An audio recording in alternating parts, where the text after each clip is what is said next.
মাছ খেতে প্রায় প্রতিটি বাঙালি ভালোবাসে, আর সেই কারণেই কম বেশি রোজই কোনো না কোনো মাছ রান্না হয়ে থাকে বাঙালির বাড়িতে। তাই আজও আমি নিয়ে চলে এসেছি আপনাদের জন্য একটি জনপ্রিয় মাছের রেসিপি, অনুষ্ঠান বাড়ির মতো সর্ষে পাবদা।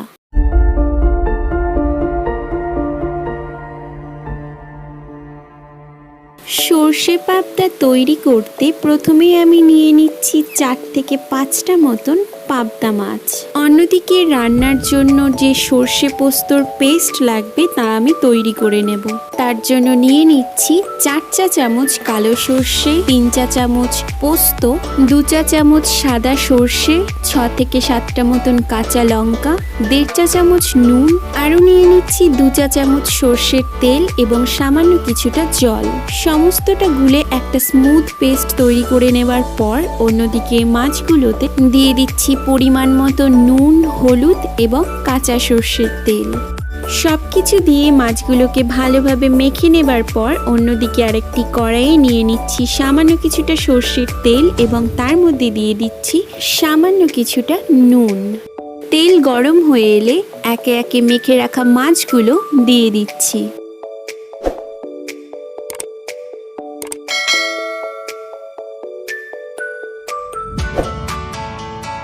প্রায় 3 থেকে 4 মিনিট মতন সময় নিয়ে মিডিয়াম ফ্লেমে মাছগুলো ফ্রাই করে নিচ্ছি।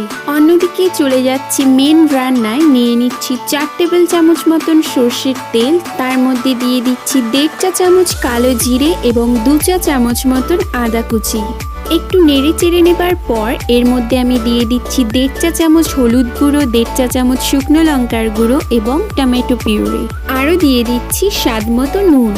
বলে রাখছি, লিখিত রেসিপি ডেসক্রিপশন বক্সে দেওয়া রয়েছে। কারোর যদি পরিমাণ বুঝতে সমস্যা হয় অবশ্যই ডেসক্রিপশন বক্স চেক করুন।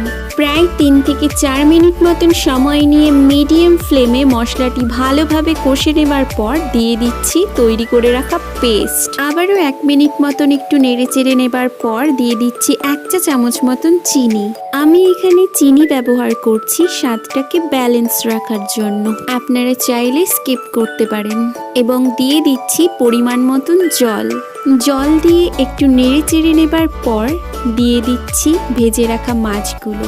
ঝোলটা একটু ফুটে এলেই শেষে 1 টেবিল চামচ মতন ধনেপাতা কুচি ওপর দিয়ে ছড়িয়ে দিলেই তৈরি অনুষ্ঠান বাড়ির মতো সর্ষে পাবদা।